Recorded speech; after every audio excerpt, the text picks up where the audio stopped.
Good morning, everyone. We're here today pursuant to Standing Order 1082 and the motion adopted by the committee on June 3, 2008 to study of the decision of the Atomic Energy Canada Limited and the government to discontinue the Maple Reactors project and its ramifications on supply of isotopes. We have in the first hour, as witness, the Honourable Gary Lund, Minister of Natural Resources. Welcome, Minister. And with him, Sue Kirby, Assistant Deputy Minister, Energy Sector, and Tom Wallace, Director General, Electricity Resources Branch. Welcome to you as well. Minister, go ahead with your statement, and then we'll go directly to questions following that. And Minister, I would like to say how much I appreciate, and I think the committee appreciates you responding so quickly to our invitation, which was only made a couple of days ago. So thanks for being here. Go ahead, please. Well, thank you very much, Mr. Chair. It is my pleasure to be back before you, and thank you very much for the invitation. We're quite pleased to be here.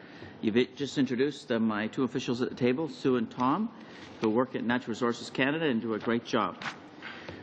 I would like to use the time I have available this morning in my opening statement to provide the committee with some background on the Maple project and the challenge that our government inherited.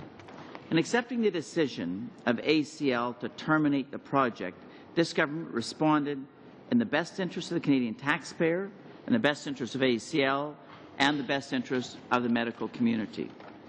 In terms of history of this project, let me state at the outset, the Maple reactors have never produced a single isotope.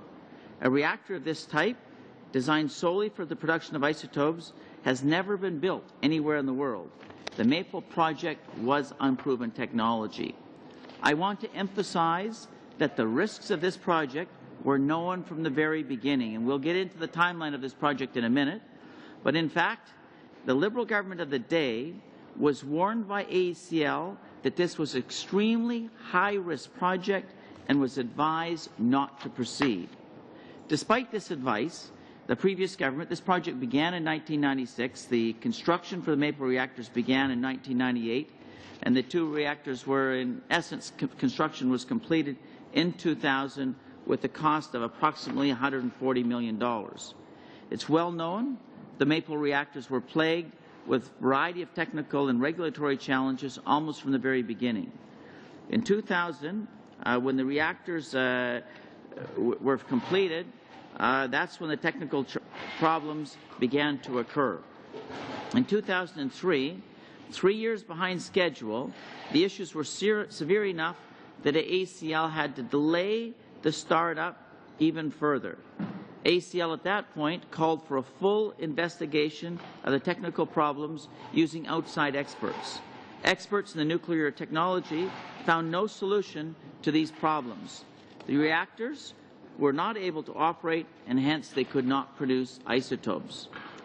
Finally, 12 years later, 8 years behind schedule, the reactors are still not up and running, still had not produced a single isotopes. Hundreds of millions of dollars have been invested in this project. The Auditor General reported, and I will say on numerous occasions, that it would take that this project did have difficulties, and recently she's reported that it would take hundreds of millions of dollars to continue the project. Even then, there was no guarantee that the technical problems could ever be resolved or that the reactors could be licensed. Mr. Chair, on May 16th of this year, the termination of the Maple project was announced by ACL. After careful review of the project, including testing done as recently as April of this year, ACL Board of Directors and senior managers came to the conclusion that it was not feasible to complete the commissioning and startup of the reactors. Complete due diligence was done on this decision. The project had failed to achieve any of its goals. No definite solutions could be found, and even at the cost of hundreds of millions of dollars, there was still no proof the reactors would be able to be licensed. It was an unacceptable risk to the taxpayer to continue with a failed project, and it was a waste of resources to keep it going. Good governance, good business, and common sense dictated that the project had to be terminated. The reasons are obvious. The cost of hundreds of millions of dollars. it had significant unresolved technical problems, was 8 years behind schedule, and did not produce one single medical isotope. Now, the maple reactors are in stark contrast to our CANDU reactors. The proven ACL CANDU technology has been successfully brought into production in Canada and around the world, whereas the maples have not. These two technologies exist for very different purposes. CANDU reactors have been operating safely around the world, meeting their design requirements for decades. Maple reactors have power output of 10 megawatts versus over 1,000 megawatts for the new ACR now under development. The CANDU is a power reactor that runs on natural uranium. The maples were designed to use small quantities of highly enriched targets to produce isotopes which could further be processed at facilities at Chalk River and in Ottawa. In short, people who attempt to compare the maple and CANDU reactors are comparing apples to oranges, as any nuclear professional will testify. ACL has a long and well-proven track record in designing and building power reactors.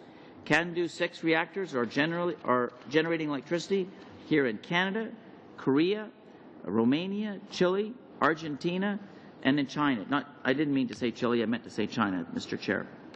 In fact, just recently I came back from Korea and China and had an opportunity to visit the reactors in China.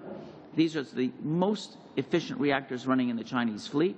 In Korea, they have 20 nuclear reactors, and of the 20 nuclear reactors, ACL, the reactors are running 1, 2, 3, and 5 in efficiency and performance in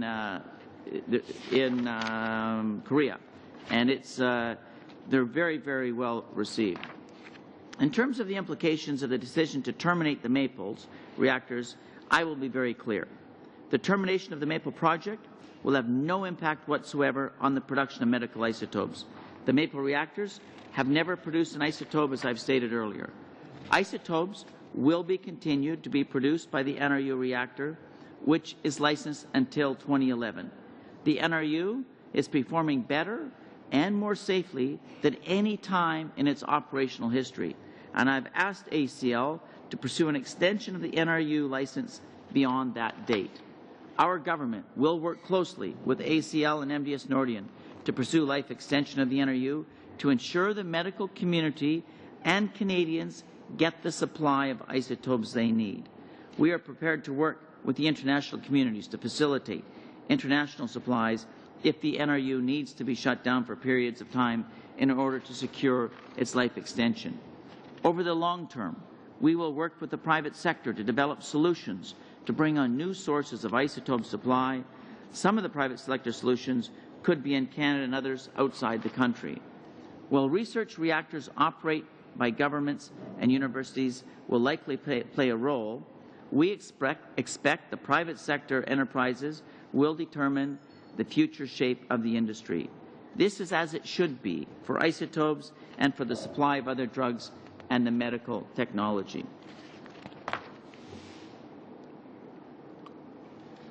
In fact, it is likely that the termination of the Maple project will encourage additional investments to develop new sources of supply, now that the industry knows for certain that the project will not be completed and that there's a market opportunity. ACL and its employees are now able to concentrate on the company's core business line, the design and construction of CANDU power reactors for use in Canada and in other countries.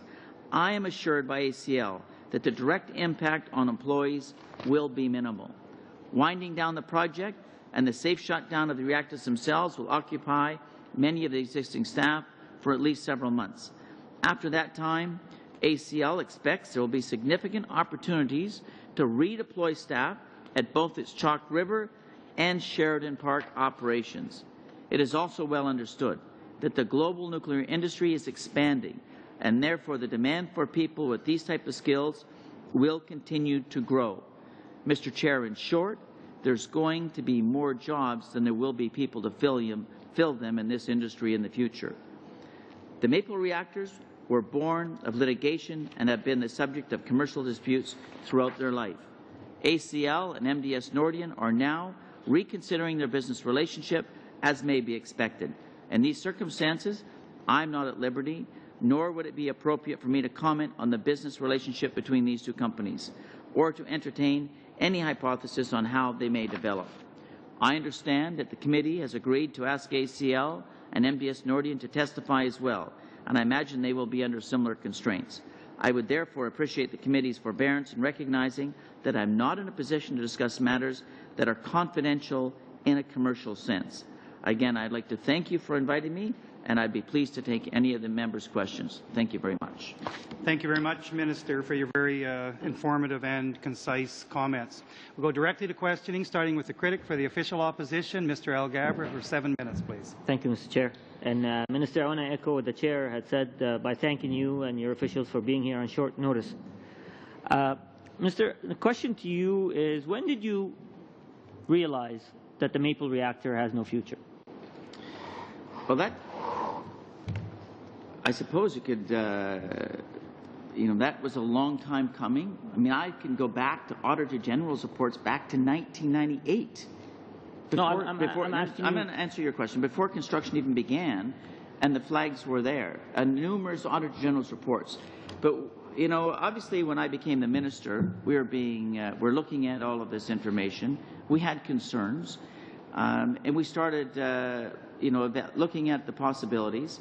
I guess when we really came to the conclusion was late last year or early this year. We knew we were conducting some tests that would hopefully resolve the technical challenges. Those tests were going to be concluded sometime in April of 2008. So we said, you know what, we need to do our due diligence, we need to be prudent, let's wait until the conclusion of those tests and see if they can resolve the technological challenges or even make any kind of progress in resolving them. And those tests were concluded in the middle of April this year, and they provided absolutely no solutions on the technological challenges. That's when our government then, the following weeks, decided to accept the decision of ACL's Board of Directors. Minister, I have a briefing note here dated November 1st, 2007, sent to you, saying that the Board of Directors recommends to you to suspend or terminate the project. That's correct. So when again, I'll repeat the question. When did you know that Maple reactors will have no future? Well, I knew they had problems from almost the moment I became the minister. I was aware. No, everybody knew. Let me answer your question. Let me answer your question. I just want to answer. I know, but Chair, Just order, please. Just order, please. I'll be brief. Obviously, we were engaged in this as soon as I became the minister, discussing it with my officials. We're looking at this. And yes, we received information in November from the board saying they had serious concerns about the future of this project. But we were also advised that they were conducting tests and that they would be concluded in the middle of April. So we came to the conclusion, said, to do our due diligence, to make sure, let's wait, they've done all of this work, let's wait for the results until the middle of April. Once we have those results, then we would make a final determination. But there was no question that is the direction it was leaning, but a final determination was not made until those tests were concluded in the middle of April. Minister, the briefing note I have considers 3 options and comes up with a recommendation that the third option, which is terminating the project, is the one that should be taken. Now, I want to remind you of what you said before this committee, that experts, nuclear medicine experts, were consulted and confirmed that a continued shortage of isotopes would have meant life or death for some patients. That was the justification you gave for the unjustified, in my opinion, firing of Ms. Keane. You certainly exploited the angst and frustration of many Canadians who were waiting for isotope. Now, you're telling us you made this decision without offering a plan B, how to secure the supply of isotope, where AECL has a 40-year contract.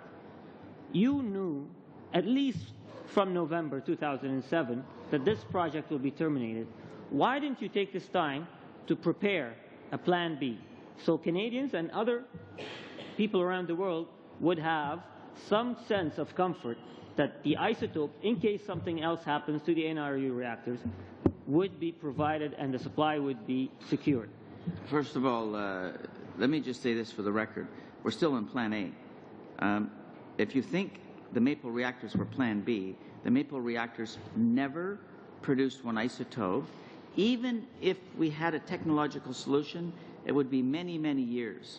It would be 5 to 10 years before even that could be resolved, if there was a solution, but unfortunately there was one was unable to be found. So again, we've actually this provides greater certainty for the industry, the decision that we've made, by actually providing this certainty. We are committed to ensuring an adequate supply of isotopes. As I've said in my opening comments, we're committed to working with ACL to do everything we can to ensure that the NRU's license gets extended. But there will be private sector solutions now coming forward that we've made this decision.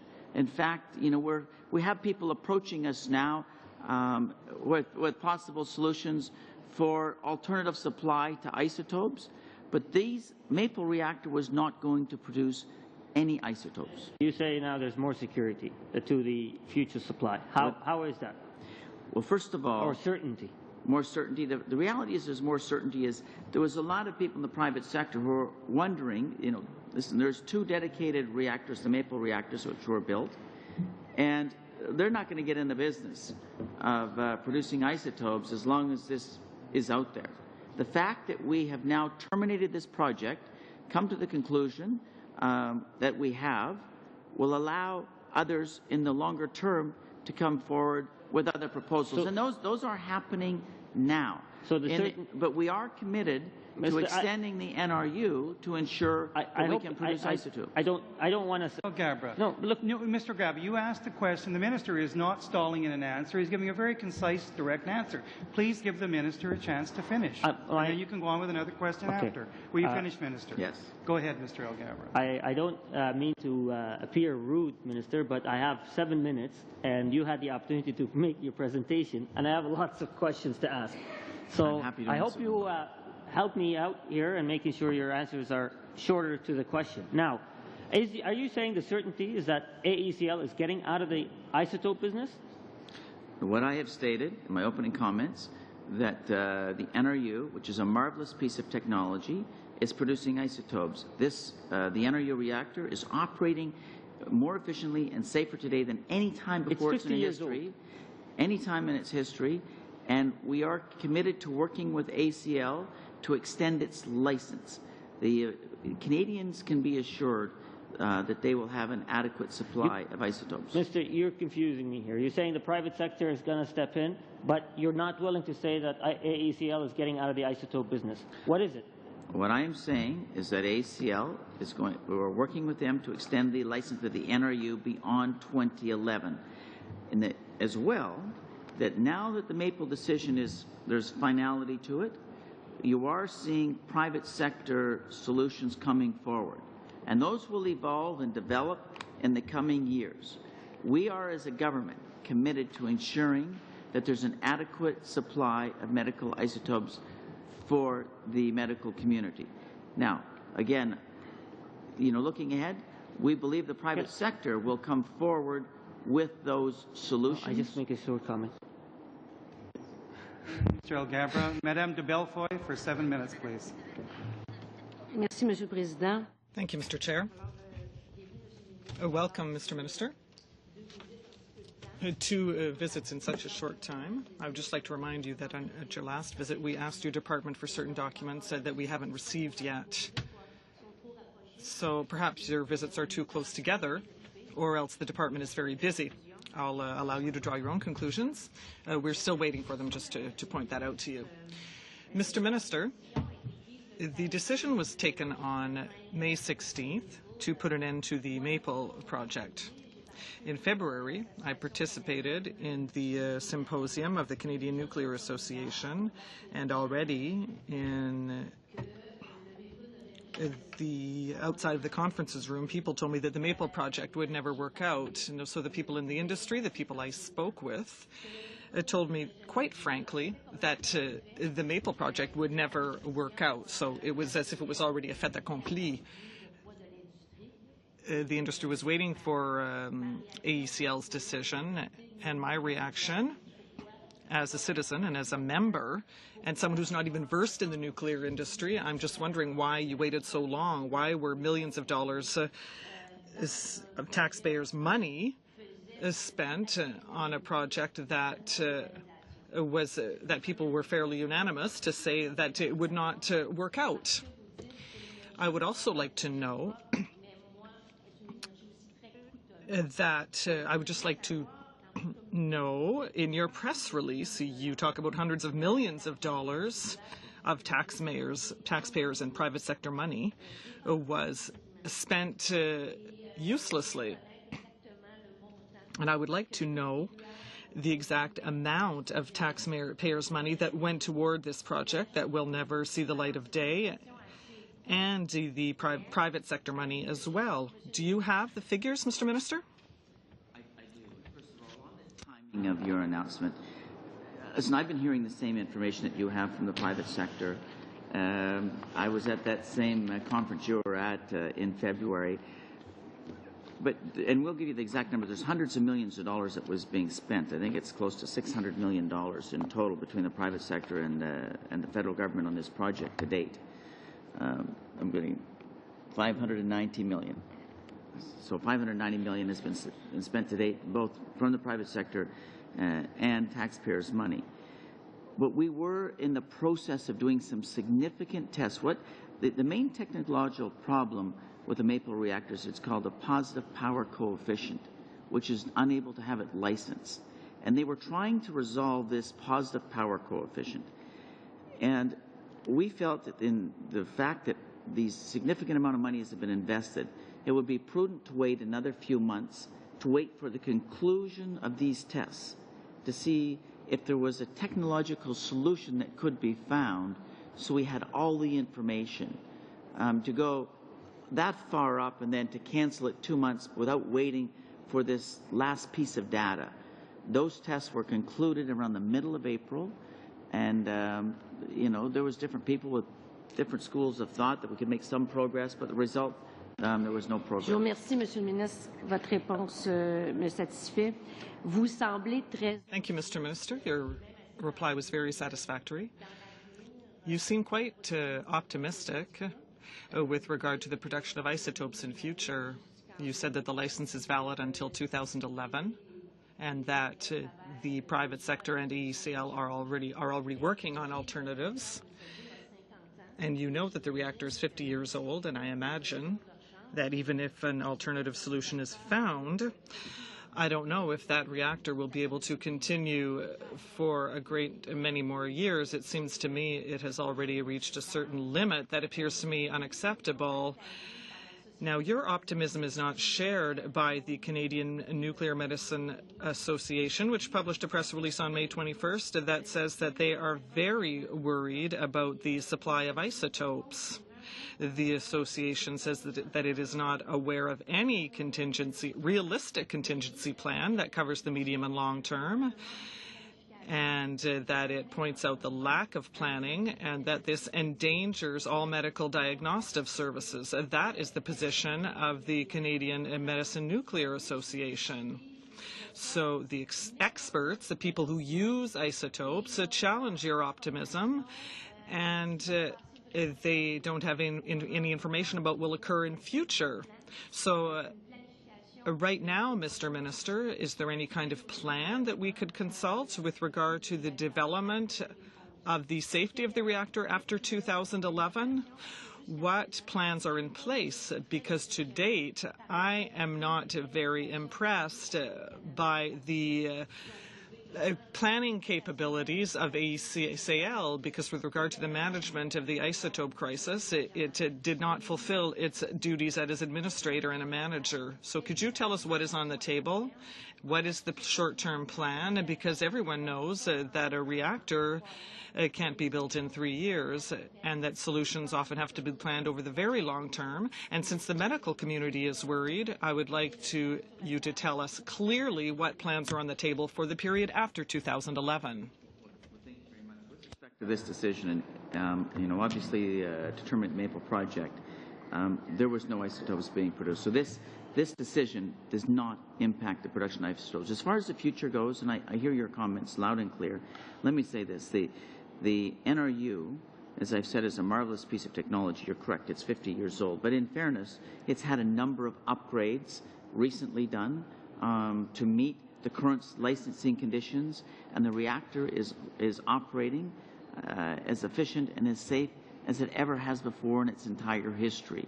When I speak with the experts, and you're going to get an opportunity to talk to ACL, understand, after me, and you can question them, but they are now working with the CNSC. They've engaged in those discussions about post-2011, and I have no reason to believe that they will not be able to license that. You know, they may require some further upgrades.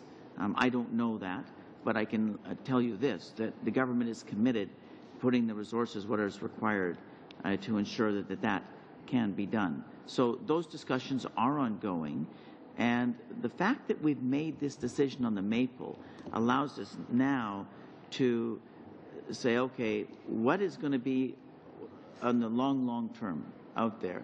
And already people from the private sector have approached me about different possibilities. Now, they are just literally discussions coming into my office, but from some pretty serious people. I'm not going to get into those details. I believe that would be in their interest, not mine, to start speculating what may or may not come out.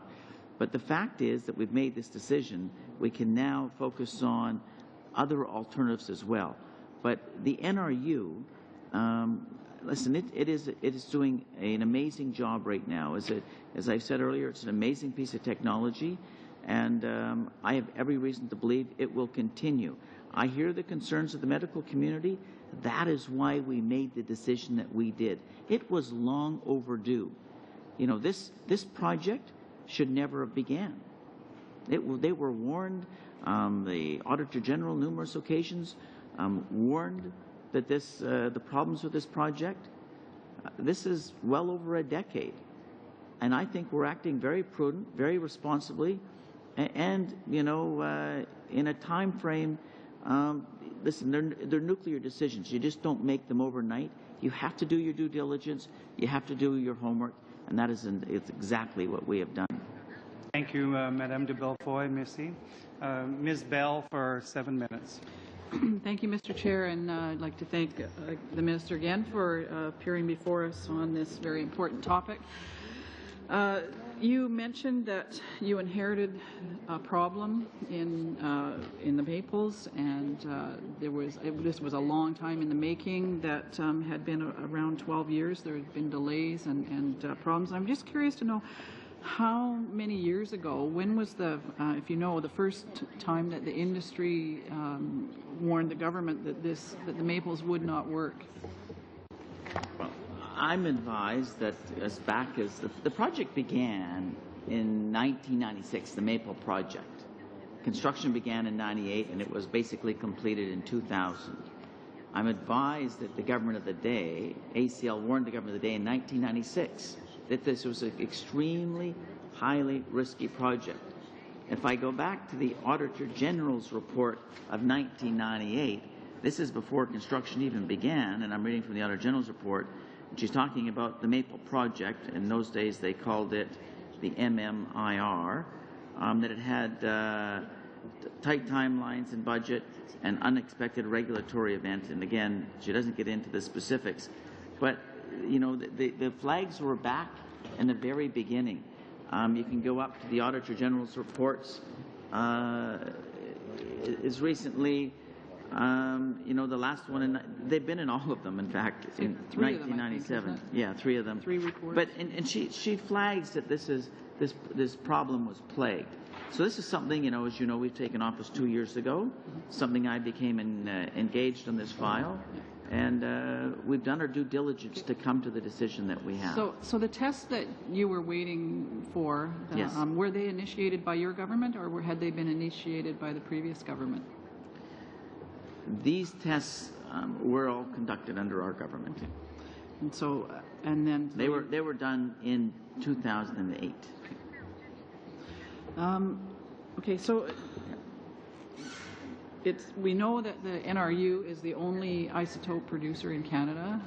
Well, That's not entirely accurate, that's, but okay, There- one there's of a- the major, I there's guess. a particle And- accelerator at UBC that produces Right, that's isotopes. right. So there's, but the vast majority of the supply comes from the NRU.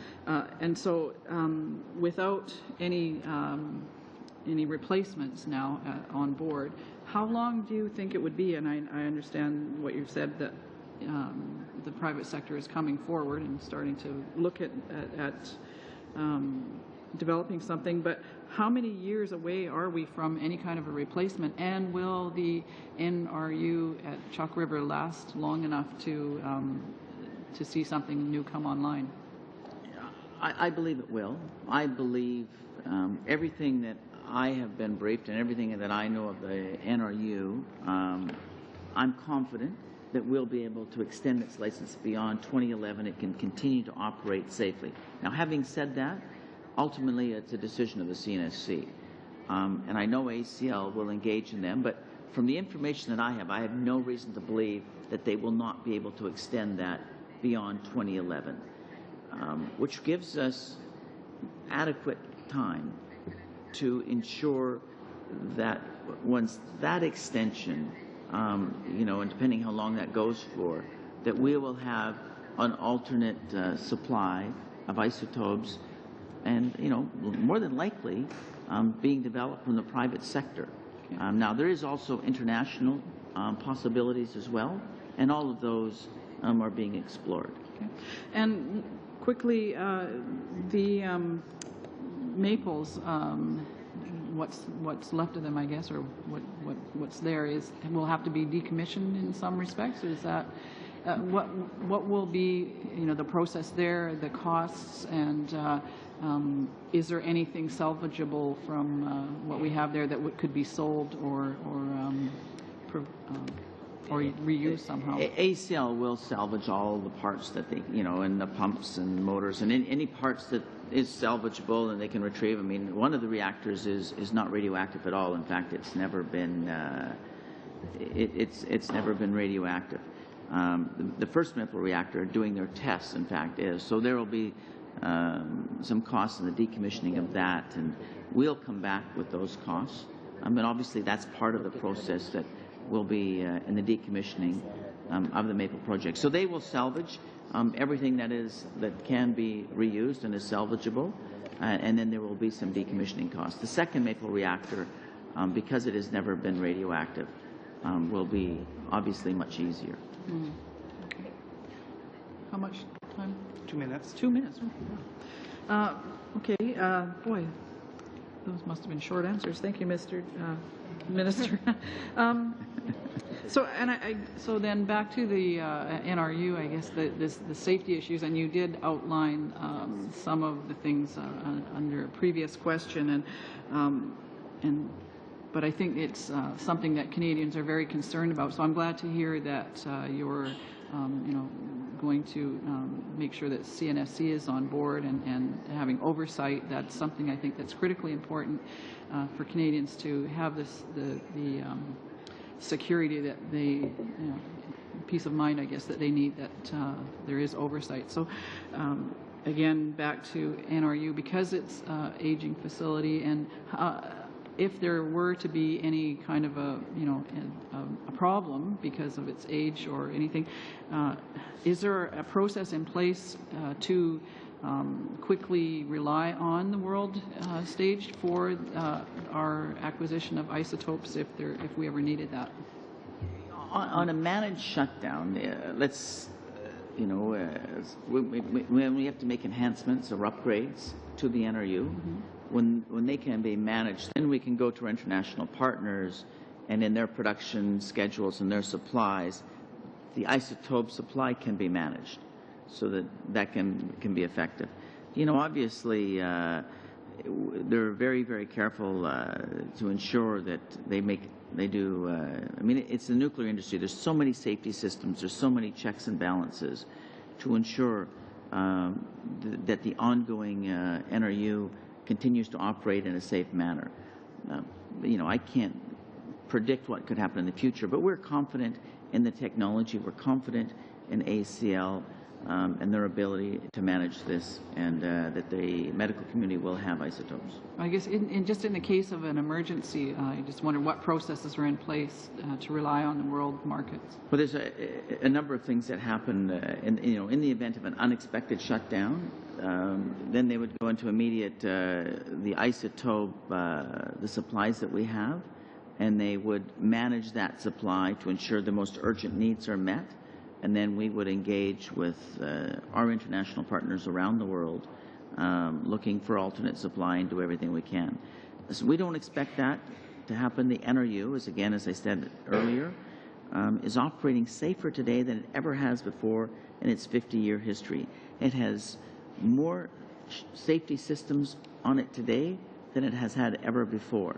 And these are, they don't, the checks and balances that happen, the inspections that happen are, and the CNSC is all part of that to ensure that it can be operated safely and that it can continue to operate. So again, we don't anticipate that there will be any issues there, but it's not impossible, but it's not something that I can believe there's a very high risk of happening. Well, and now to the government side, Mr. Allen for up to 7 minutes. Thank you, Mr. Chair, and thank you, Minister, and folks for coming here today. I appreciate that. One of the questions that was sort of asked by Mr. Alghabra, he was talking about your November 1st memo where you were provided with 3 options, and I'm comforted to see that at least the management oversight to give you options to look at, even though there's a recommendation. You made the comment that we were looking at maybe a number of years out before this could ever be done. The Auditor General, in her March 2007 special, September 5th, 2007 special examination, said the estimate at that point in time was probably around $130 million to complete the 2 reactors, one of which would be in 2008 and one in 2009. Given that consideration, what kind of estimates did you foresee that it would have taken to ballpark range to finish these if you went ahead? A lot higher than that. So here's what I've been briefed on. If there was a technological solution, the time frame is 2013 to 2018.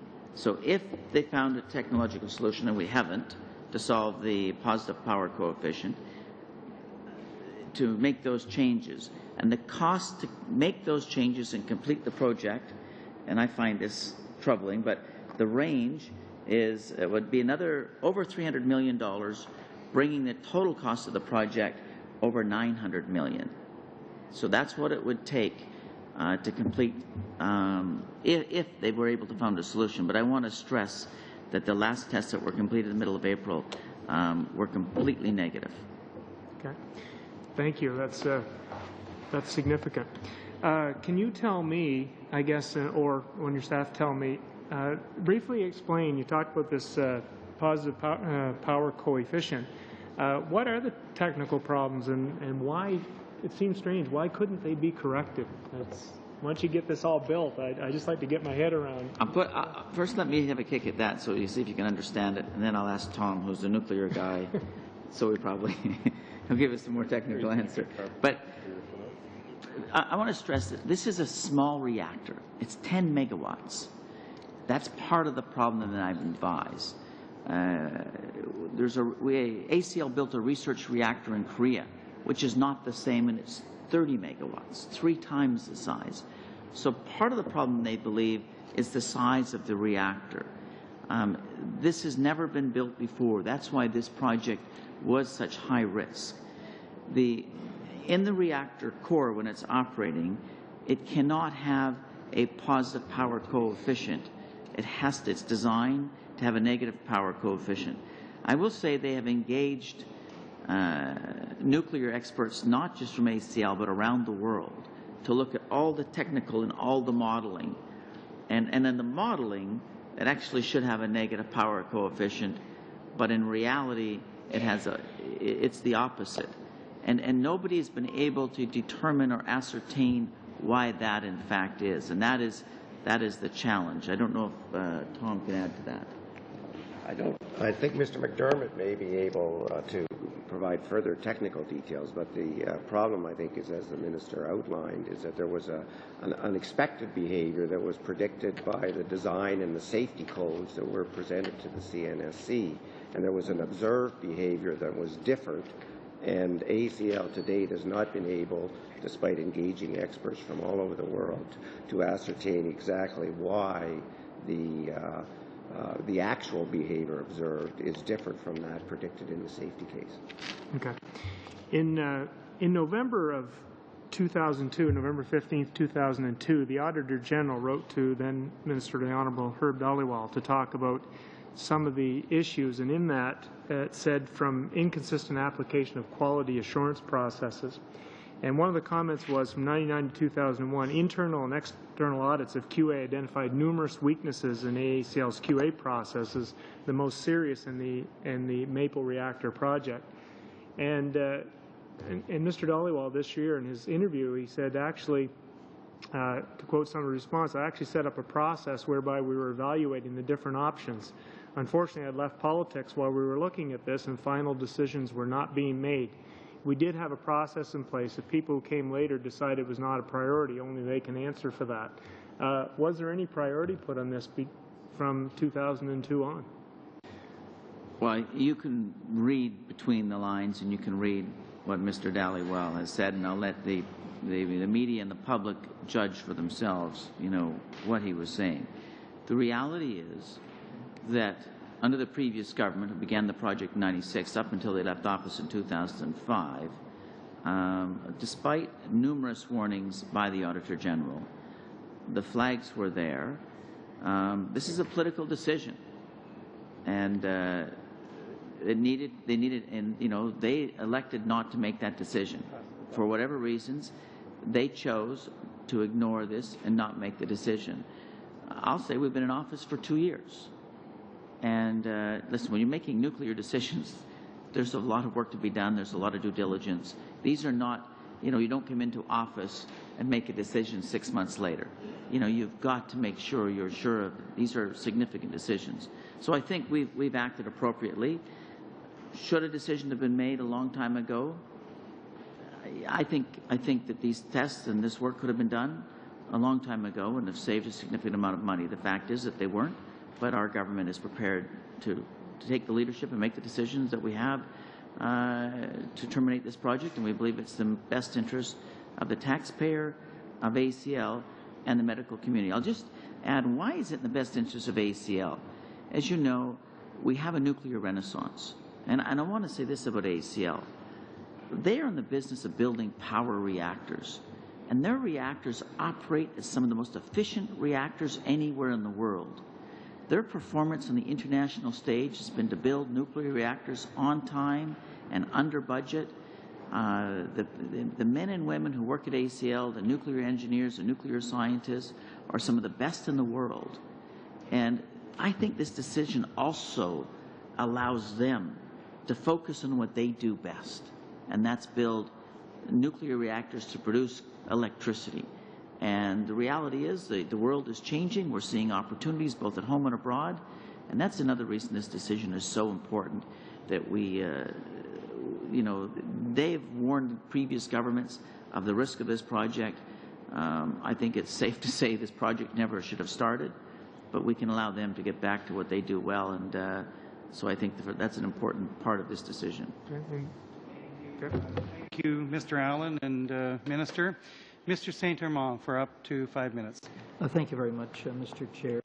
Good morning, Minister, and thank you for coming. It is nice to see you.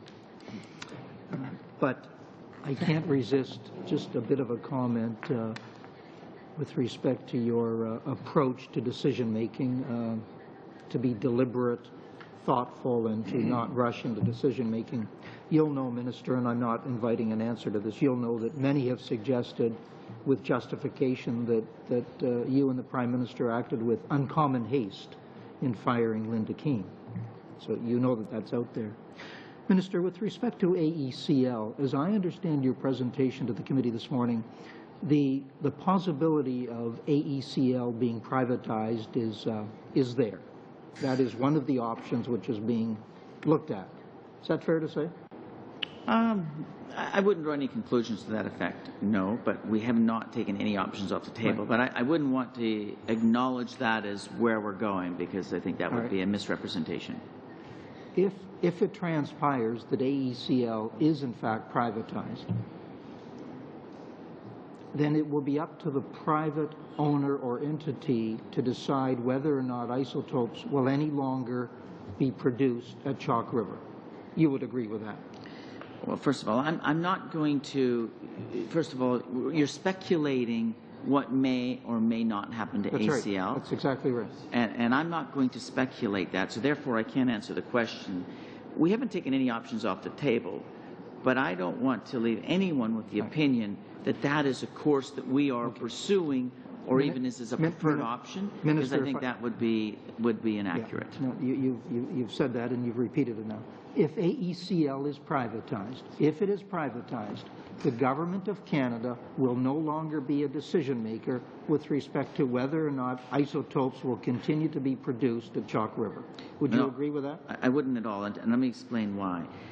You know, we are doing a review of ACL, and without trying to speculate, one thing that, you know, there's many pieces to ACL. There's the research side, there's the production of medical isotopes, there's the commercial side to produce power reactors, and part of this could just be to, you know, do one piece of that, and maybe not necessarily the other pieces, or a combination. So I wouldn't, again, no, I would completely disagree with that statement. Through the diligence of my colleague, Mr. Algabra, we've received, under access to information, a briefing note, Minister, that you received back in September. Briefing note dealing with the Auditor General's special examination with respect to Chalk River. And her report, as you've come to know, talked about a significant deficiency regarding AECL's ability to resolve certain challenges, one of them being the replacement of aging facilities at Chalk River. Yes. You'll know in your briefing at that time that the Office of the Auditor General would encourage the public disclosure of the report. Some 4 or 5 months later, the report was tugged or coaxed out of the government. And looking at the briefing note you received, which shed some light on the reticence of your ministry to release the Auditor General's report, says, while the tone of the report is balanced, critics of AECL will find ammunition if the document is published, particularly vis-a-vis its performance on the dedicated isotope facility. Given the totality of the significant deficiency and other problems identified by the Auditor General, making the report public may have an impact on the AECL restructuring project and reduce interest from the private sector investors. So, Minister, I put it to you again. It's not just a possibility, it's a very strong possibility that this government is going to allow the privatization of AECL. Any comment? First of all, let me respond to a couple of things. The 1997 report, it is absolutely that the ministers and the government receives an advance copy. When the timelines when that report was released, it wasn't tugged out of us. We absolutely, our government releases every single Auditor General's report without question. 4 months let me later? just finish. Absolutely. In fact, if you go to the record of the previous government, the Liberal government, the 2002 Auditor report, they actually released it. They took a year to release. Let me finish. You're the transparency guys. You're the transparency guys, saying, Minister. Let me finish. And that's why we released it in 4 months. We released it well within the normal time frames to do the review and release that report. So I will also say that the period covered under that Auditor General's report largely was under the previous government. Her report covered the period, and the majority of that was actually reporting on the record of the previous Liberal government. This report was completed about a year after we took office, and there was about 6 months, I believe, if my memory serves me correct, that covered our government, but prior to that it was the previous government. But what I think, instead of getting into a discussion did I release it within 3 months or 4 months or 2 months? We absolutely released it, but more importantly, what's in the report. And that is the major deficiencies that happened that were never corrected from. She identified the same problems in her O2 report that the previous government ignored. I think our performance with respect to the Maple decision, that we did the right thing, we did it in the right time frame, we did our due diligence, we did the tests to ensure that we adequately protect the investment by the taxpayer, and once we've done all of that work, we've made the correct decision. And I think the Auditor General, in a subsequent report, will applaud our decision and the steps that we took to do our due diligence. Thank you, Mr. Saint-Amand, Mr. Minister. Madame de Bellefoy for 5 minutes. Merci, Monsieur le Président. Thank you, Mr. Chair. Minister, from an external angle, when we see that AECL made the decision to withdraw from the assessment of isotope reactors in the UK, that Ontario decided to open its calls for tender process to firms other than AECL, when we see the failure of the Maple reactor, because you say that in Canada we're experts in nuclear technology, and yet Maple failed. Do you not find, at least in my opinion, don't you think that this creates apprehensions concerning a lack of credibility on the part of AECL with regard to delivering the goods? The perception, the image that is being created here of AECL is that it is an organization that lacks credibility when we look at the succession of events. So, Minister Lunn, what guarantee do we have to see that the NRUs won't have the same design flaws? And you said earlier that we can't compare CANDOs to Maples, we can't compare apples and oranges, but can we compare the design of the Maple with the other reactors? Will there not be any flaws? I think that's a legitimate question. Listen, it's a concern for me and it's a concern for ACL.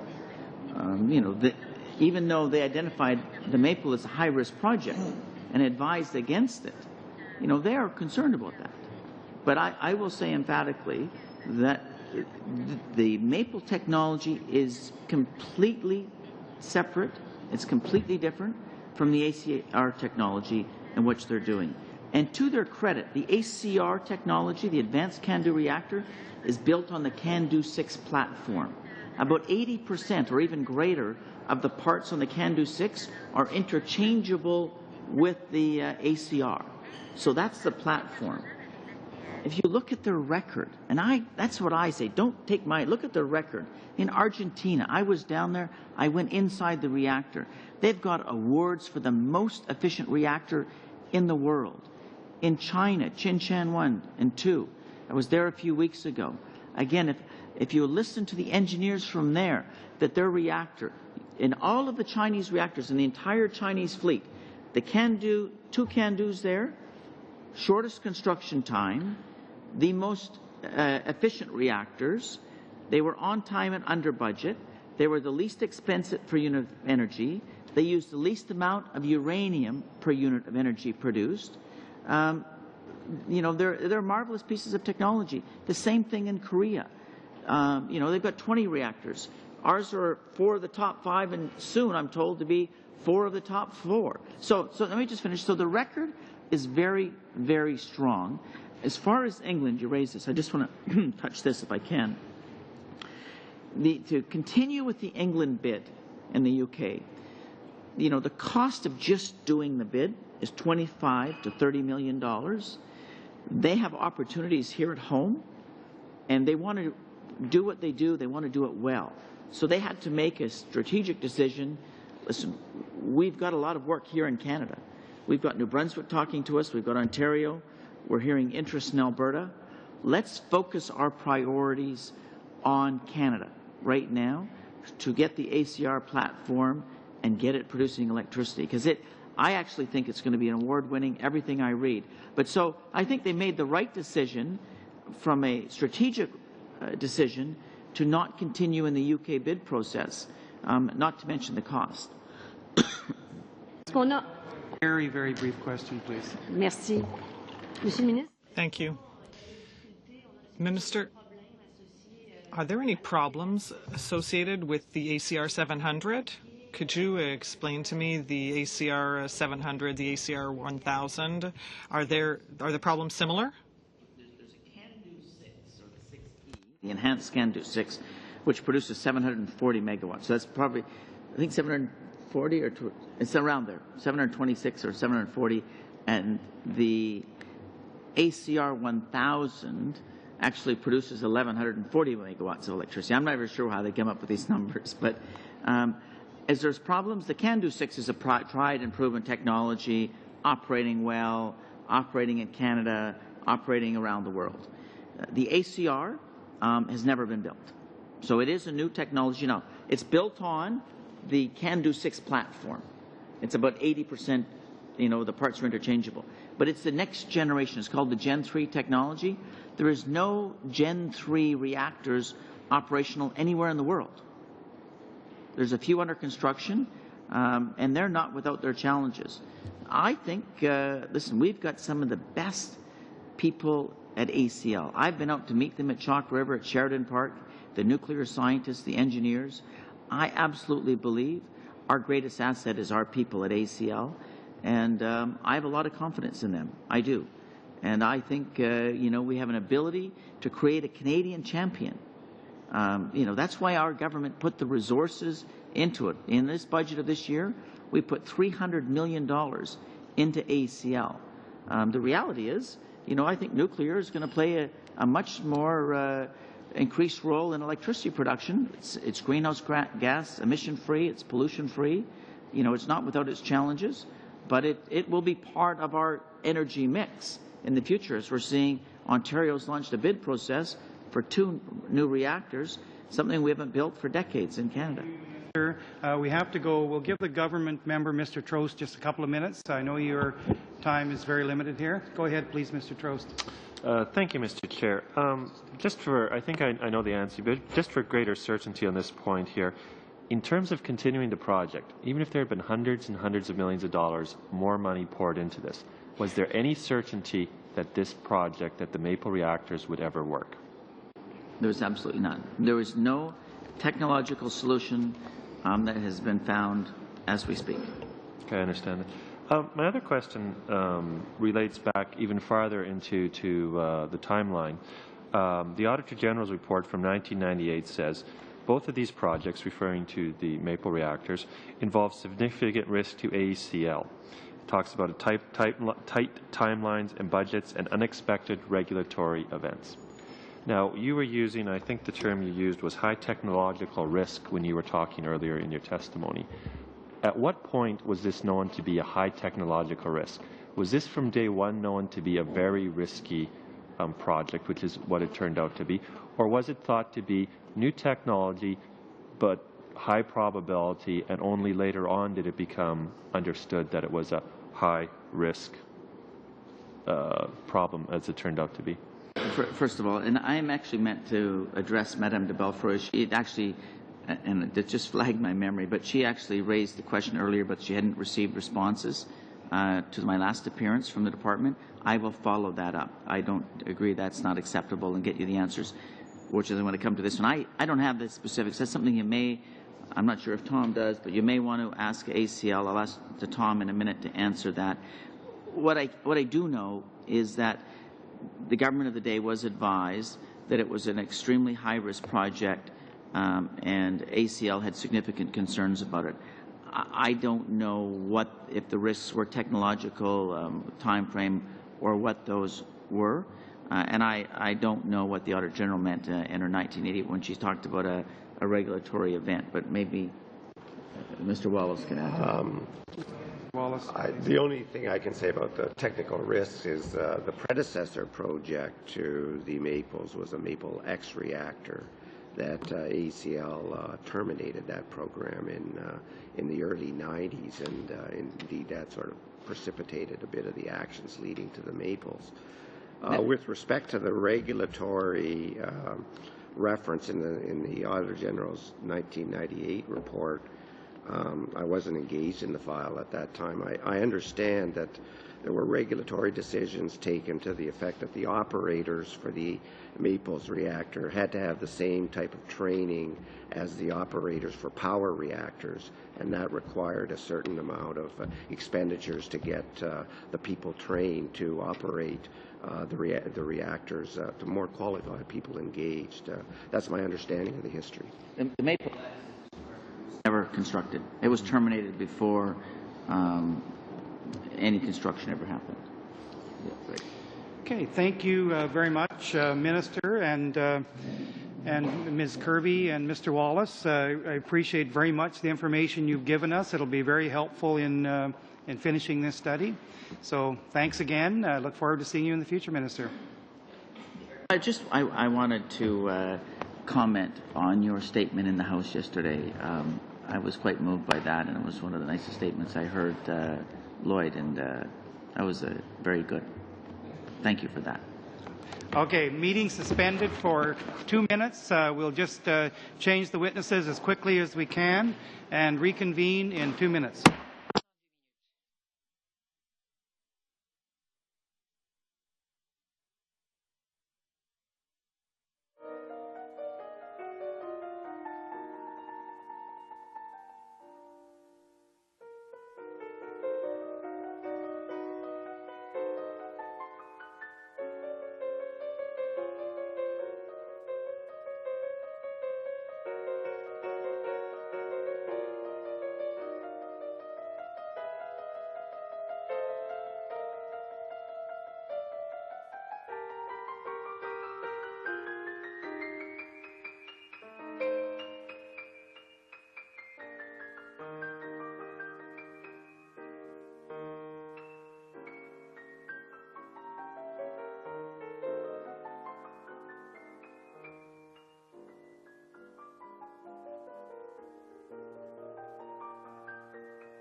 We will reconvene the meeting now with witnesses from the Atomic Energy of Canada Limited. We have Hugh McDermott as witness, President and Chief Executive Officer. We have with Mr. McDermott today Alan Hawryluk, who is legal counsel. The committee, of course, knows that as legal counsel, he's not allowed, Mr. Hawryluk is not allowed to answer questions. He will just give advice to the witness if the witness seeks advice from legal counsel. So we will proceed in that way. Mr. McDermott, you have a statement to make? Yes, I do, Go Mr. ahead, Chairman. please. Thank you very much. Merci, Monsieur le Président et membres du Comité de ressources naturelles. Comme Monsieur le Président a dit, je suis accompagné de notre vice-président et avocat général, Alan Hawryluk. Ladies and gentlemen, I joined AECL in January on the same day that Glenna Carr was appointed chair of our board. We joined a company with a proud 56-year history of being the stewards of Canada's nuclear platform. We joined a company with a tremendous future as we stand on the cusp of a global nuclear renaissance. I did join the company from outside the nuclear industry, but with experience in both the transportation and technology sectors. And in fact, as a former officer of the Canadian Pacific Railway, I feel rather comfortable in the Railway Committee room today. AECL has a dual mandate. The first is to be a successful architect and developer of commercial nuclear power reactors around the world, something we do very well and in which we have a tremendous future. The committee is well aware of the strong business and environmental case that exists for nuclear power, and we're determined to be a major player in the global market with our CANDO brand. The second part of our mandate is to be the platform for Canada's nuclear science and technology. AECL's major research and development efforts take place at the Chalk River Laboratories, and our scientists, engineers perform research and product development to support and advance CANDO's nuclear reactor technology. The facility has world-class expertise in physics, metallurgy, chemistry, biology, and engineering. And AECL's research and development infrastructure there enables the production of medical isotopes. And we supply those through an exclusive business arrangement with MDS Nordion. The special examination report of the Auditor General, released in January, highlighted 3 deficiencies, as they termed it, in the company that needed to be addressed, one being the resolution of issues surrounding the dedicated isotope facility. That report succinctly summarized some of the challenges that this project faced. So, as would any incoming business executive, I wanted to undertake a broad-gauge review of the business and the issues. The first and the largest is the technical challenge.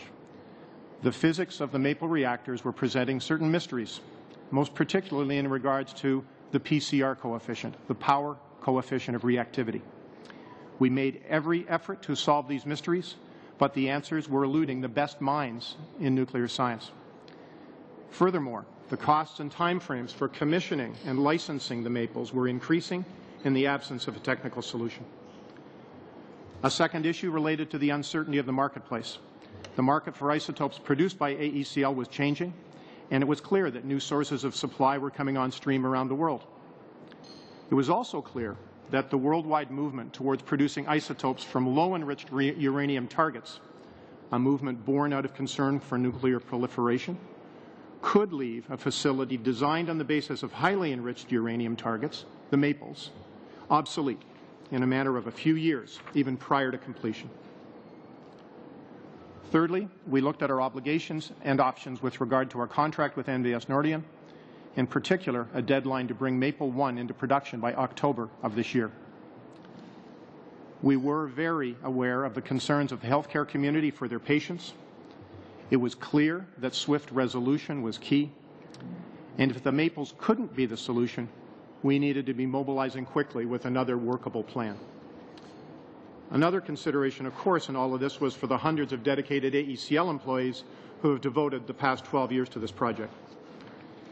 Taken together, it became clear to AECL management and confirmed with our board that meeting the October 2008 deadline for commissioning Maple 1 was improbable. Throughout the process, we continued our work on solving the technical challenges, leading up to a milestone test, as the Minister mentioned, on the reactor in mid-April. Once that test was conducted and failed to resolve the PCR issue, that was the tipping point for our decision. The factors we considered, the significant cost, the technical risk, the time frame, as well as our contractual obligations, were placed in the context of a broad look at the marketplace, and we came to the conclusion that the case for continuing the Maple project could not be supported. This is what got us to where we are today.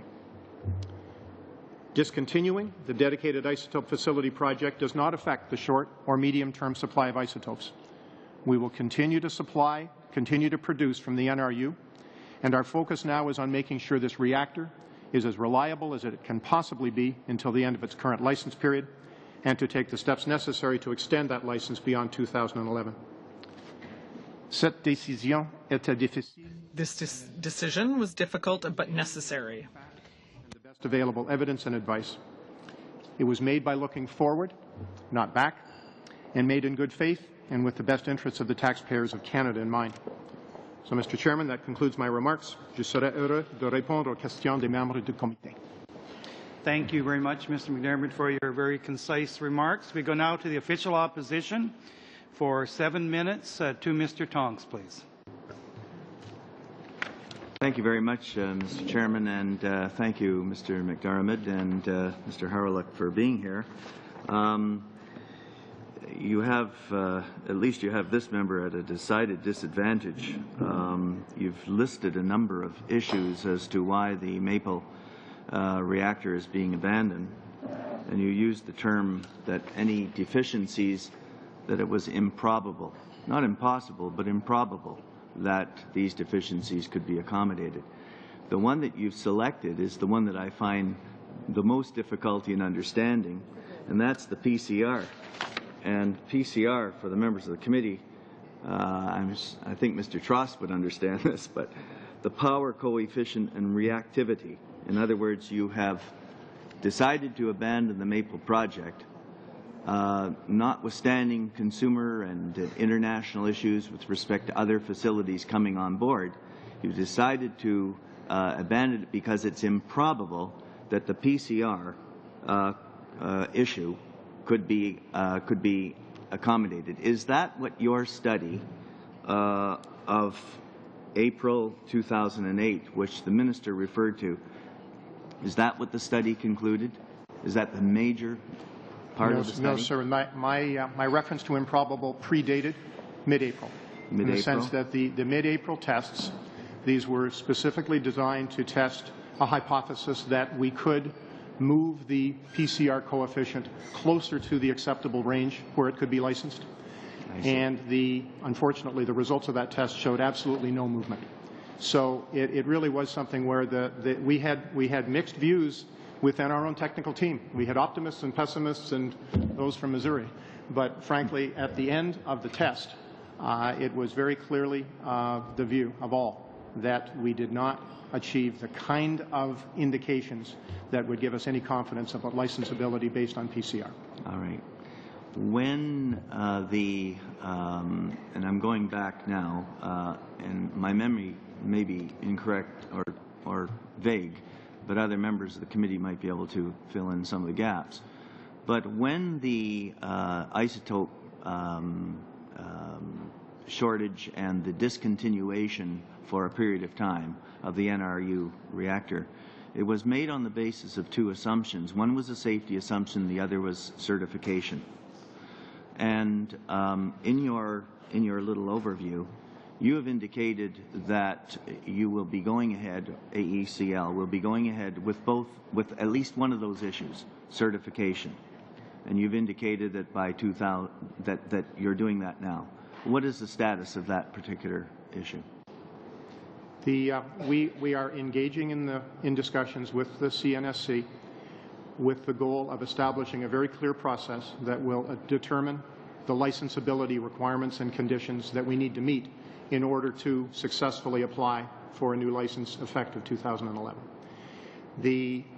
That process with them, we of course are subject to their final determination, but our goal, you can imagine, is to achieve the greatest certainty we can and the greatest transparency we can with respect to what those conditions will be and our ability to meet them, and to do so in a timely basis so that we can raise the confidence level of everybody that the licensing extension application will be successful. So we don't want to wait to the last minute. We want to establish it as quickly as we can. And what about the safety issues that were cited at the time? What is happening at this as we speak with respect to those issues?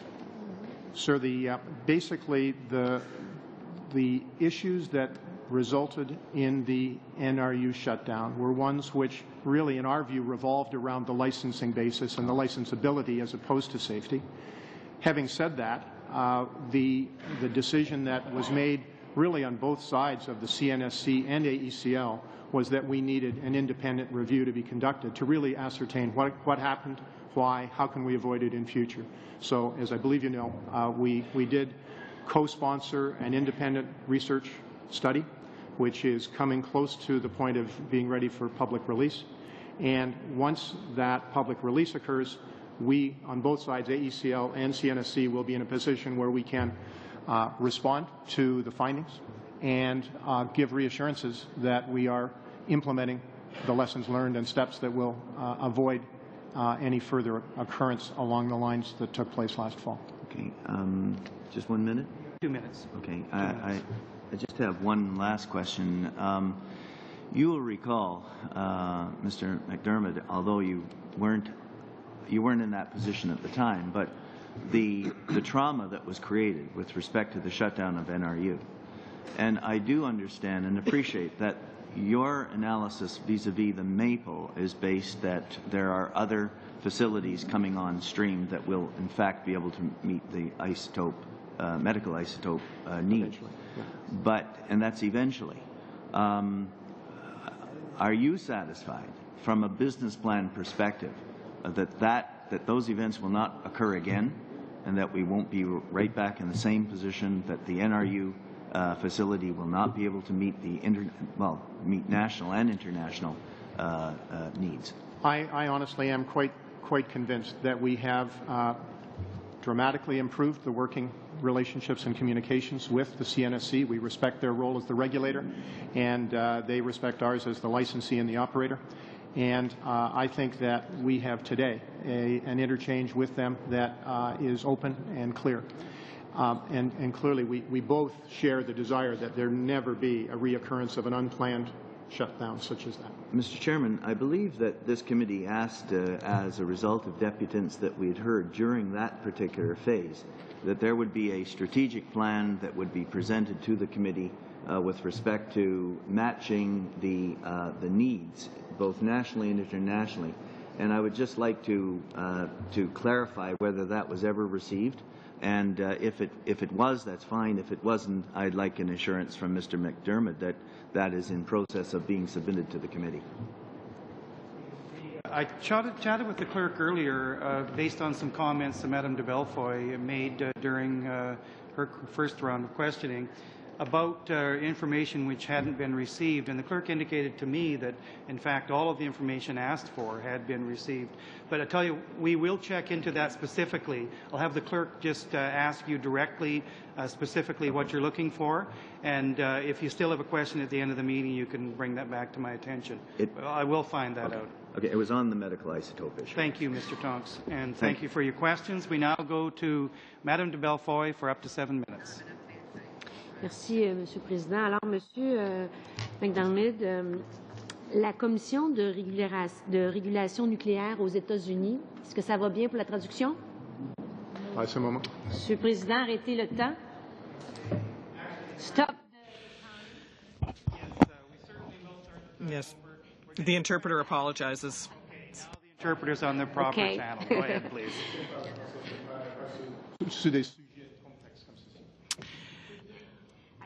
Fine.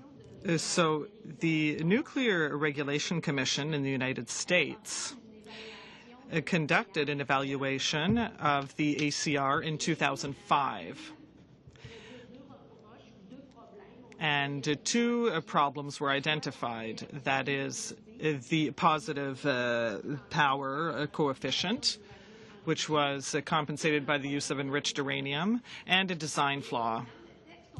Now, in the text, it says that both of these problems do not meet the objectives that AECL itself set concerning negative reactivity.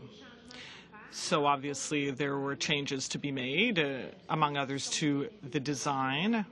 And as you said, it is a very complex topic, and for we who are members, we don't have any university degree in nuclear science. So when I asked the question to the minister earlier, can we compare Maples to the ACR, his answer confused me rather than instructing me. So I'd like you to explain why the Nuclear Regulation Commission in the United States has found these problems of positive reactivity with the ACR platform, and that it has a design flaw as well, and that goes against the very objective that the AECL set. Can you explain that to me? Just say a good thank you to Mr. Wallace for handing off the technical explanations to me, drawing deeply on my 5 months of experience in the industry. With respect to the ACR that you mentioned, and again, I'm not talking based on first-hand knowledge, but more recounting what my colleagues have briefed me on, is that the machine that was being evaluated at that time was the ACR 700 as opposed to the ACR 1000. So it was indeed an earlier generation of the current product. And at that time, the NRC did say there were no fundamental barriers to the licensability of that machine. But it was clear from a marketing point of view that we needed to make changes that would result in a power reactor, the ACR 1000, which did in fact have a negative PCR design. And that is in fact what is the case today. So the ACR 1000 is indeed designed to that basis. The other thing I should point out, though, is that although these measures are cousins of each other, they are not the same. So the PCR coefficient and the way it's measured and the way it's applied and interpreted as it relates to the maple reactor is not the same, and you can't draw a direct conclusion between one and the other. Quand vous me dites que les réactions sont semblables mais différentes, when you say that those coefficients are similar but they're not the same, could you be a little bit more clear? That's where I went out of depth, to be perfectly honest. My staff have done their best to brief me and to put me in a position where I can carry on a reasonably superficial conversation about it. But basically, the message I want to leave is that the design of the ACR, as it's currently being put forward and currently being developed for introduction to the marketplace, is one that is very soundly researched and validated to have a negative PCR or value on this dimension, and it is not the same measure. Donc, ce que vous me dites, c'est que So what you're saying is that right now, because it is not being marketed, you're telling me that the ACR 1000 doesn't have any problem with positive reactivity. Is that correct? Again, I'm not the right person to answer that question. However, I will say that based on all of the briefings that I've had from all of my senior technical staff, the answer to that is correct. Yes, we don't believe we have any issues whatsoever in that. Yeah. One of the significant adjustments that were made in the design was the fuel, and the fuel that's used in the reactor has a very significant impact on the coefficient of reactivity. l'uranium enrichi, vous voulez dire? Do you mean enriched uranium? Do you mean enriched uranium? Yes, slightly enriched uranium. Mais à la base, il me semble d'avoir fait mes lectures. But it seems to me from my reading, the design of the ACR 1000 did not provide for the use of enriched uranium. AECL had to change its plans with that regard. In that regard, is that correct? The ACR 1000 today is designed around the use of slightly enriched uranium.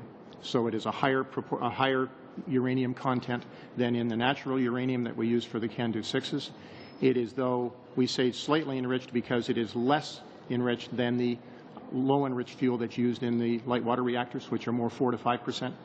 The ACR is, I believe, just over 2% versus 0.9 in the natural uranium. Donc on peut dire que c'est vrai que l'ACR 1000.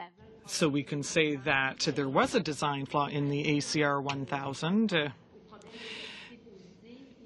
And in order to solve the problem of positive reactivity, they had to use enriched uranium. Is that right? Again, I would not characterize it as a design flaw. I would characterize it as a design attribute. And the decisions were made and balancing many different factors. And again, predating my arrival, so I'm only repeating what I'm told. But the decisions have been made to optimize the various factors in terms of the design of the ACR 1000 in a way that achieves our objectives in terms of performance, productivity, cost, and all the other factors that are important to our customers and are important to being competitive in the international marketplace. So product development in any industry is indeed iterative and does indeed involve examination of technical risk and the review of the different alternatives. So as the concept and the definition of the next generation of CANDU reactor beyond the CANDU 6 took shape, inevitably changes were made, design decisions were made, but not to correct flaws, in fact to optimize the product to make it as competitive as can be in the market. Madame de Belfoy. Now we go to Ms. Bell for up to 7 minutes. Go ahead, please. Thank you, Mr. Chair, and thank you, Mr. McDermott, for appearing before us today. I asked the Minister a question regarding isotope supply in the event of, God forbid, any disaster at Chalk River, which is going to be the largest supplier of isotopes in Canada and also to the world. What I asked him was what processes were in place in the event of such if there was an emergency or a prolonged shutdown, because we know that the license runs out in 2011. I know you're trying to get that extended, but if that were not the case, what kind of processes would be there? The Minister said that he has confidence that everything will be fine, but I didn't really get the sense that there was a process in place. So I just want to know, because we don't want to end up in the situation, and we are talking about isotope supply because of the maples, what kind of processes are in place and discussions on the world stage have you had that will ensure a supply? And certainly happy to talk about that because it is important. The first thing is that we have implemented a communications protocol that is clearly understood at all levels within our organization and various aspects of the supply chain, such that in the event that there is even the risk of a shortage of delivery, that all of the appropriate communications take place and the ability to start to plan alternative sources kicks in. And you know well that these isotopes have a short half-life, so it's not there's not a lot of time. So we also understand that our colleagues at Health Canada are actively examining ways to improve the communications and the coordination across the supply chain and into the reach into the medical community, so that there's a coordinated response in the event of an unplanned outage.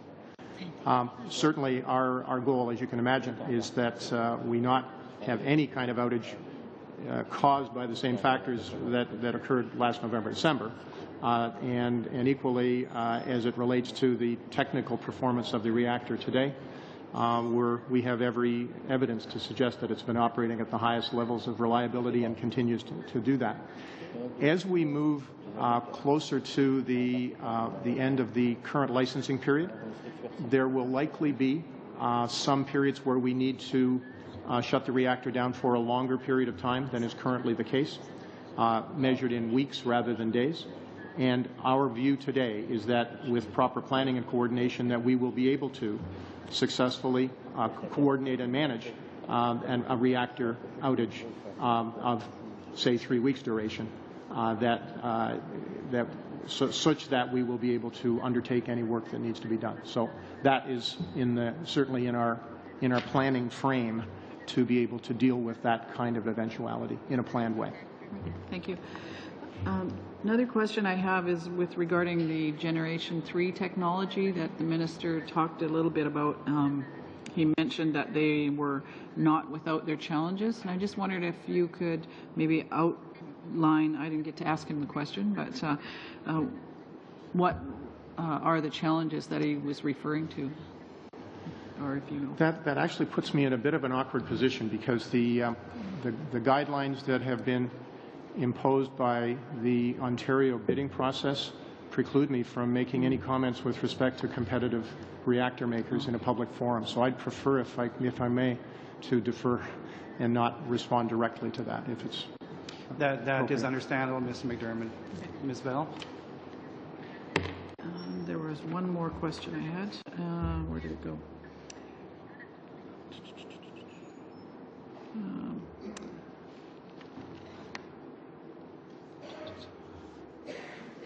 sorry, oh, there it is. The special examination of the Auditor General that you mentioned in your presentation highlighted 3 deficiencies in the company that needed to be addressed, and you talked about the one, but I just wonder what the other 2 were. The other 2 were the requirement to fund the ongoing development of the ACR 1000 that we've just been talking about, and the second was the requirement to continue to or begin to invest in the renewal of the infrastructure at our Chalk River laboratories. And those were identified in the course of the special examination as being the 3 major issues that stood in the way of AECL fulfilling its mandate. To be perfectly honest, we at AECL welcomed that report because it shone a spotlight on the issues that we felt needed to be addressed and needed to be addressed by providing adequate funding to our organization. And we draw a direct linkage between that report and the ultimate decision to provide us with the funding support for this year that has allowed us to work directly on those 3 issues. So we are indeed funding the development of the ACR 1000 at a level that allows us to respond to the marketplace time windows that are there. We are also moving ahead expeditiously to begin the Project New Lease program, which is the infrastructure renewal at Chalk River, and then the third was the DIF. Ms. Bell, about 1 minute. Okay. Can you tell me then, when was that special examination started? Was that started under the current government or the previous government? I believe I can't necessarily respond. It was the work was done and the report was issued in the early fall time frame of 07. So the work was done presumably spring and fall of 07. I would assume. Not first-hand knowledge. Thank you. Okay. Thank you, Ms. Bell. We go now to the government side and to Ms. Gallant for up to 7 minutes. Thank you, Mr. Chairman, and through you to the witness. The Chalk River site of ACL is in my riding of Renfrew, Nipissing, Pembroke, and it's a significant employer. Now, employment has increased significantly over the last 2 years since this government has taken office, and which has given cash injections, the highest cash injection in over 30 years. So we've seen a growth in employment. We've had many talented individuals working on the Maple project. What impact on the overall employment at ACL is the termination of the Maple project going to have? Are we still going to see a net increase in employment? Yes. We expect that we will be employing more people at both Chalk River and Sheridan Park in the future. I just mentioned the Project New Lease project at Chalk River is a significant multi-year project that will require very, very sophisticated engineering and scientific expertise in order to pull it off. So from my perspective, the ability to redeploy the staff from the DIF project onto Project New Lease is indeed very welcome, because we have demands and we have open positions as we speak. So we do not expect any employment effects at all. We've heard from different members of this committee concerns over contingency plans with the NRU. What has been the operational performance of the NRU reactor over the last few years? Are you confident of it operating safely? And I'd also like to understand ACL's commitment to cooperating with the stakeholders throughout Canada, including the National Research Council, in making plans for the future. The Canadian Institute for Neutron Scattering represents the academic community across Canada who need access to neutron beams for research and education. What is the direction and thinking of ACL to supersede the 3 missions of the NRU reactor for the next 50 years? The 3 missions being materials research with neutron beams, support for Canada's nuclear power technology, and Canada's world-leading business in isotope production for nuclear medicine. I must admit I lost track a little bit in terms of what you wanted me to comment on. Was it? Well, first of all, I'd like to know what the operational performance of the NRU has been over the last few years. If I can just on that one for sure, we have achieved a 95% plus reliability track record in terms of delivery of isotopes. We have invested substantial funds in maintaining and upgrading the reactor to be able to maintain that high level of performance. And I honestly, as a newcomer to the company, I find it quite impressive that our operations team has been able to achieve that level of operating performance from what was initially a research reactor design. Okay, and you mentioned that we were going to go through some infrastructure extensions at NRU. At the same time that there are going to be NRU extensions, are you considering at all an eventual replacement for the NRU? It's something that extends well beyond the walls of AECL in terms of the exploration of a successor research reactor. It's something that has certainly been discussed very thoroughly in research, academic, scientific circles, and there's a strong desire that there be an ongoing research reactor. We clearly, from our perspective of supporting our core mission of the power reactor business, we believe that a long-term research, multi-purpose research reactor is indeed a very important component of providing that research and scientific platform for our ongoing fleet of reactors, supporting not just AECL, but the Canadian nuclear industry. So there are many compelling reasons that a future reactor should be built. At the same time, it is not without cost. And at this point in time, I'm just engaging in the general discussion of saying, let's see what the business case is. Let's see what the longer-term future should be. And can you explain to this committee what the difference is between a CANDU reactor and a maple reactor? Well, at the highest level of aggregation, which is kind of where I play in this particular area, essentially the CANDUs that we design are literally 75 times to 100 times the power output of the maple reactor. 750 megawatts to over 1,100 megawatts versus 10. The CANDU reactors are the size of the Scotia Bank Center versus a reactor core in the maple the size of a large oil drum, and the designs are not similar. The maple reactor was a one-of-a-kind device that was designed with low power, low energy output to produce isotopes versus a proven design that has been built and installed over 30 times around the world and is reliably producing over 50% of Ontario's power electricity every day, which is what CANDU is all about. And is ACL willing to work with universities or others that have indicated they'd like to explore how they can produce medical isotopes at other existing research reactors in Canada? I've had direct discussions with one institution, and I know there are others that have expressed an interest, and we certainly are very receptive to any and all parties who are interested in undertaking some element of isotope production. Some have suggested that the unresolved technical problems with the Maple project should be a concern for a province considering purchasing CANDU power reactors. Could you comment on AECL's ability to deliver the advanced CANDU power reactor? We have, in our recent history, in the last 12 years, delivered CANDU 6 reactors successfully in several foreign jurisdictions, notably Korea, China, and Romania, and prior to that, Argentina. And in all cases have delivered those reactors on time and on budget to their customer.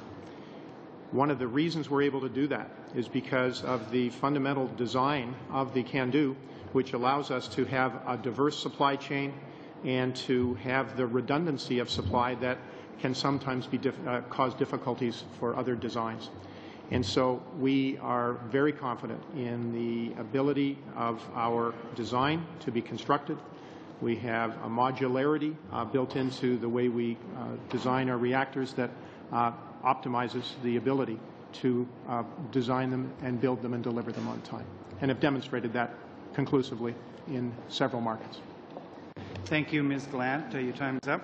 We'll go to the second round, and we'll go 4 minutes for each party because of time restrictions. We'll start with Mr. Boschkoff, who may split his time with Mr. Algabra. So go ahead, please. Thank you very much.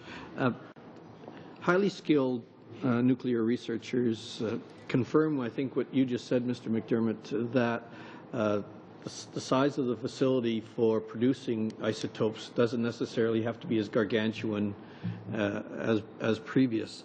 And I'm wondering that within the realm of physics, is it possible for such locations now that have the concrete and the protection, such as cancer research centers or biomedical research facilities, to produce isotopes for the market and safely? And do they have to be licensed by AECL? Do you have the monopoly on the franchise, or is there room for commercial competition in this?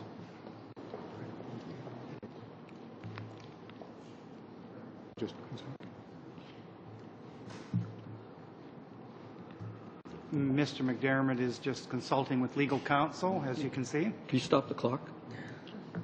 Okay, good. Yeah. Certainly, we at AECL are contractually bound to produce isotopes for our business partner, which is MDS Nordion. So we have a business relationship in place. Other producers who have a nuclear reactor who can do that, there's no intellectual property control that we exercise over that at all. Just quickly then, and to get a nuclear reactor producing this, even if it's the size of an oil drum or smaller, do they have to be licensed from you? No. No. Thank you very much. Okay, Mr. Algabra, about 2.5 minutes. Thank you, Mr. Chair. And Mr. McDermott, thank you very much for appearing before us on short notice. I appreciate it. AECL had signed a 40-year supply agreement with MDS Nordion in February of 2006 for the supply of isotopes. Everybody, I think, who's been following the Maple development, especially over the last while, could sense that its future is at jeopardy. And we were talking with the minister about when the decision was really made, but I think the fact remains that it's been contemplated for a while. Can you tell me why AECL did not engage MDS Nordion, given the 40-year supply contract and legal and financial obligation, at the time of trying to work out an agreement before the announcement is made? First of all, there is some dispute between our view and the MDS Nordion view of that 40-year agreement. And so it is, I don't want to get too far into a path or down a path of discussing our legal situation, but I just need to say that you made the presumption, or you made the statement presumptive that we have a 40-year supply agreement, and our view is that that agreement was conditional upon the completion of the Maple reactor on time, and that did not occur. And so we have to resolve an issue surrounding the interpretation of the agreement. So at that, it's, I think, very important to say we believe we're acting within the terms of our agreement. So you're saying that AECL now does not have a 40-year, from your perspective, you don't have a 40-year obligation to MDS Nordion anymore? We do not have, in our opinion, we do not have a 40-year supply obligation as per the contract. Does AECL intend on getting out of the isotope supply business? We intend to continue supplying isotopes from the NRU through to 2011, and we intend to pursue the relicensing of the NRU to extend it beyond that time and to continue to produce isotopes. In your estimate, how long will NRU be able to produce isotope?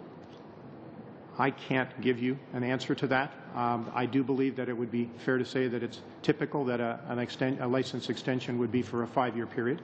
So we would expect that would be the minimum that we would plan to apply for in terms of relicensing the reactor. Do you agree with me that there is a sense of discomfort among many Canadians after the shortage that happened late last year and earlier this year? and that with now the appearance or the appearance that there's no plan B for Maple reactors, and that with the cancellation there's no second proposal except maintaining NRU. Do you agree that there's a sense of discomfort, and perhaps AECL can shed some light on reassuring people who expect the isotopes to be continuing produced? Well, what I can say is that we certainly understand the concerns that anybody in this supply chain and anybody in the medical care, healthcare community might have, and the desire to have the highest level of certainty that they can.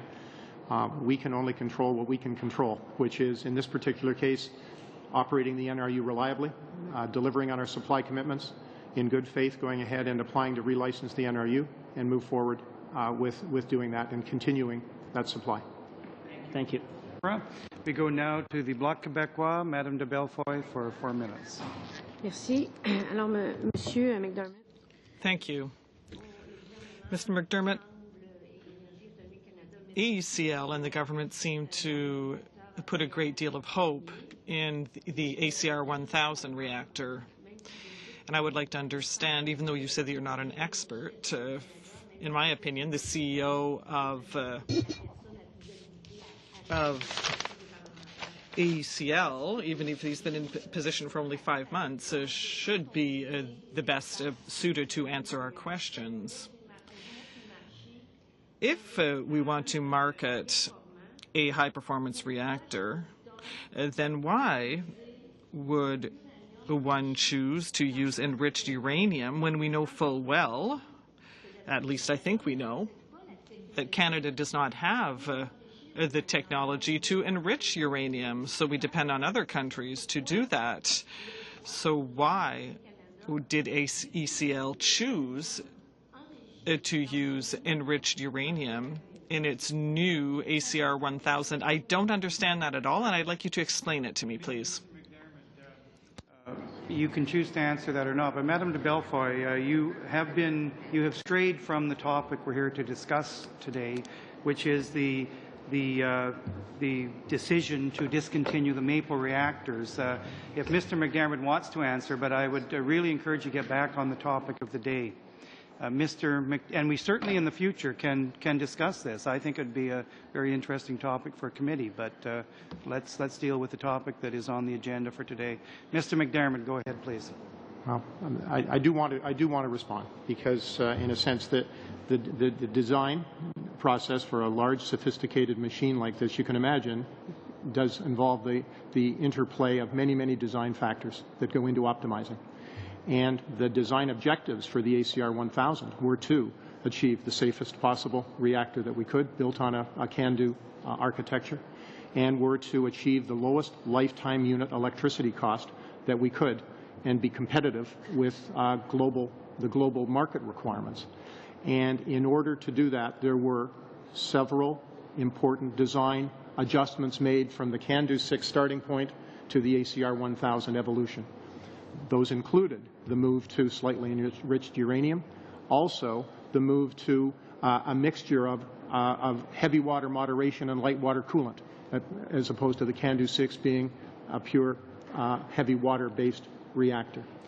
And a number of other factors that went into the desire to achieve a reactor with high productivity, high on-time reliability, serviceability, you name it, a number of design considerations. So the fuel design is a very important component of the lifetime economic performance of the reactor. And the use of slightly enriched uranium brings significant benefits when you optimize it with the other elements of the design. Merci. Pourriez-vous me dire où vous en êtes? Thank you. Could you tell me what stage you're at? Because when we, as a committee, studied the isotope crisis, the Commission, the Nuclear Safety Commission, AECL, pledged to conduct a joint report of the circumstances surrounding that situation. Is the study completed? And if so, could you tell me what conclusions were drawn? The study has been concluded. It has not yet been published. And excusez-moi, j'ai pas de traduction. There was no translation on that. If you could Can you repeat, please? just... l'étude est accomplie. This study is completed. So it will be the timing of the finalization and the review of it is simply unfolding over the next while, and I think it would be premature for me to talk about the report until it's ready to be published and made public, which is in the summer time frame. Madame de Belfoy, your time is more than up there. Mr. Trost, for up to 4 minutes. Thank you, Mr. Chair. We're talking about how much money went into the Maple reactors, and they're not going to be put into their ultimate use. One of the things I was wondering, is there any way to get any financial revenue at all out of this project? Is there any technology that was new developed that can be sold? Or ultimately, is every penny that went into the Maple reactors just going to become red ink? You can imagine that we feel it's part of our job to look for any residual value that we can realize. One of the things we are doing is ensuring that we very systematically and very carefully put the reactors into a guaranteed safe shutdown state and then ultimately move them towards decommissioning. We are also capturing all of the intellectual property in terms of the physics codes and all of the work that's been done to the extent that at some unknown future time there were to be a new revelation or some new development that we haven't considered at this point in time, I suppose. But right now, our view, frankly, is that all of the evidence suggests that we are going to have some costs of decommissioning and that there's no significant realizable value out of those assets. Okay, and with everything put together, the costs for decommissioning, the initial ballpark, what are we looking at for the ultimate final bill in the neighborhood of what's this ultimately going to cost the shareholder of AECL? It's a dangerous game for me to speculate because those numbers really aren't finalized. Okay, well, let's start at that. Currently, what has been spent, and then what's to be done, and neighborhood as much as you can. The AECL financial statements through to the end of the 2007 fiscal year will show $167 million of asset value, carrying value of the assets on our balance sheet. Of the Maples? Of the Maples. The Maples and the DIF. The Maples and the new processing facility, so the total DIF project. Okay, 167. so it's an asset of $167 million. At the end of 2007. Okay. We have not yet approved and released our financial statements for this year, but I can give you a ballpark which says roughly, we will be in the mid-200 million range in terms of the total expenditure through the end of 2008 fiscal year. But eventually you're going to have to write that asset down. Yes. Okay, so right now we've spent about $200 million and we have an asset we're probably going to have to write off completely. That's correct. Okay, thank you. All right. Thank you very much, Mr. McDermott and Mr. Hawryluk, for being before the committee today. The information, I think, is very helpful for us as we move ahead in this study, and I'm sure we'll see you sometime in the future. Thanks again very much. For the meeting on Tuesday, we have one witness confirmed, MDS Nordion, and we will consider a second. We're kind of working on that. And I'll see you then on Tuesday as we continue with this study. One thing I do want to mention. There was a question asked by actually Mr. Tonks regarding information, and that document you were asking about is in the clerk's office. We actually had indicated that earlier, but it's 2,000 pages, so we're just leaving it available in the office. It's good bedtime reading, but you'll have to read it in the clerk's office. Mr. Trost for an executive summary. Yeah, okay. Very good choice. Be careful what you ask for. But Madame de Belfoy as well commented on some information, and I'd indicated I thought all the information had been provided, but the information that Madame de Belfoy was asking about was out of the estimates, the appearance on the estimates, I understand, and that is coming. It is not here yet, and we'll make sure that you receive that. So thank you all very much. We'll see you on Tuesday. Meeting adjourned.